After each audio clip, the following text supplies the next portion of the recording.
The tiny Gulf nation went on a stadium-building spree, bringing in thousands upon to organize the 2022 FIFA World Cup is Qatar.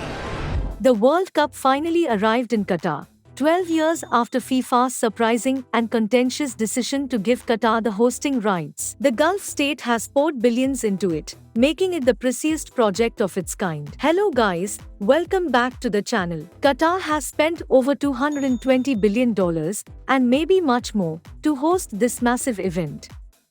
As a result, the amounts paid for earlier game editions look comically little compared. So, let's discover why Qatar spent $220 billion to host the World Cup. Qatar spent almost 16 times as much on preps for the FIFA World Cup 2022 as Russia did for the 2018 World Cup. While celebrations broke out in the streets of Doha, when former FIFA head Sepp Blatter announced in December 2010 that Qatar would host the 2022 World Cup. In the 12 years that followed, Qatar completed the largest infrastructure project in history, including constructing football stadiums, transportation networks, airports, and hotels. Nearly 1 million fans are visiting Qatar for the 2022 World Cup, raising serious questions about the country's ability to handle the influx of visitors and the attendant infrastructural expenses. The official World Cup team has yet to confirm the widely reported sum of $220 billion that Qatar has spent on World Cup infrastructure. Russia's financial ministers reportedly admitted to spending $500 million weekly on the infrastructure project throughout its many years, as reported by the TASS news agency in Russia. In contrast, the highest amount verified by a Qatari official was $228 billion. A realistic assessment of the World Cup's overall cost is complicated by the contradictory comments made over the last 12 years regarding the cost of infrastructure, including stadiums, hotels, and transportation links. Everyone said that Qatar wasted billions of dollars on sports infrastructure that would be useless after the World Cup in 2022. The last match on Stadium 974 was a round of 16 encounters between Brazil and South Korea. It's disheartening to think of all those empty seats in the stadium after the event when it could have held 40,000 people. In this day and age, without generating any carbon footprint would be a much-needed solution. The waterfront location of the stadium was chosen for obvious reasons. It was made in reaction to the widespread concern that Qatar was wasting money building white elephants that would be useless once the event ended. The stadium's layout, the reusability of the containers, and the potential for disassembly on 18th December after the competition ends all look promising. In the annals of football, the stadium will forever be known as the stadium. So, what precisely sets Qatar apart from the rest of the world? Qatar spent a total of $6.5 to $10 billion on stadiums. The remaining $220 billion was put toward other aspects of the Qatar 2030 national plan, which focused on establishing infrastructure, including a hotel and airport complex, a metro system, and an innovation hub. New roads, a metro, an airport, hotels, and other tourist amenities were all planned long before we won the right to host the World Cup in 2022. Thus, Qatar needed that much money to build the country's infrastructure and transportation networks, the most notable of which was the Doha Metro. The huge underground transit network will cost nearly $36 billion to develop, which is important for fans and it promises to be the largest athletic event in the region's history. Furthermore,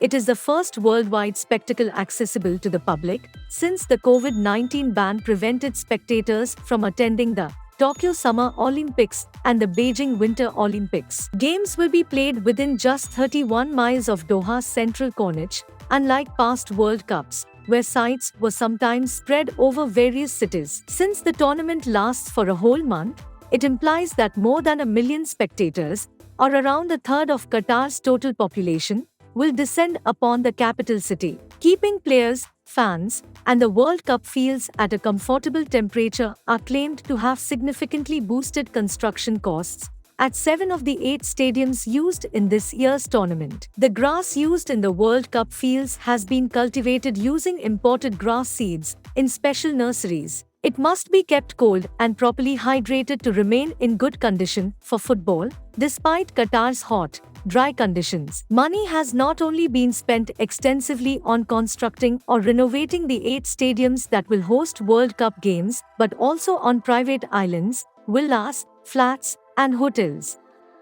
The Pearl, a hotel and shopping complex in Doha, has cost about $15 billion to build, while the Doha Metro has cost over $36 billion. Lusail Stadium is the focal point of a new city at another location. There will be enough room for 200,000 people to live in Lusail City's 22 hotels, and the city will also be home to a theme park, marinas, and golf courses. FIFA anticipates record income from the event, surpassing the nearly $5.4 billion Russia took in during the 2018 World Cup. Keller Sports, a sports retailer in Germany, conducted a survey showing that Qatari match tickets are 40% more expensive than those for the 2018 FIFA World Cup in Russia. On average, a ticket to the championship game costs $1,606, Category 2, $1,002, Category 3 tickets, $605, Category 4, $205. There was a rise in price from the 2018 tournament in Russia, when tickets were £214 per seat, to this year's tournament in Qatar, where they averaged $260. According to Keller Sports, tickets to the final game in Qatar are 59% more costly than they were 4 years ago, making them the most expensive World Cup final game in the past 20 years. As for the economic impact, although the $220 billion price tag is tied to the FIFA World Cup 2022, it is a part of an ambitious vision for Qatar's national growth and modernization. Qatar's National Vision 2030 includes hosting the World Cup. Sheikh Ahmed bin Nasser bin Jassim Al Thani, the Emir of Qatar's envoy to Russia, informed the Russian news agency TASS in 2017.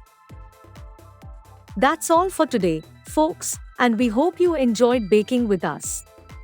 Keep watching for more amazing recipes, and don't forget to like and subscribe to our channel on your way out. See you next time. Until then, bye.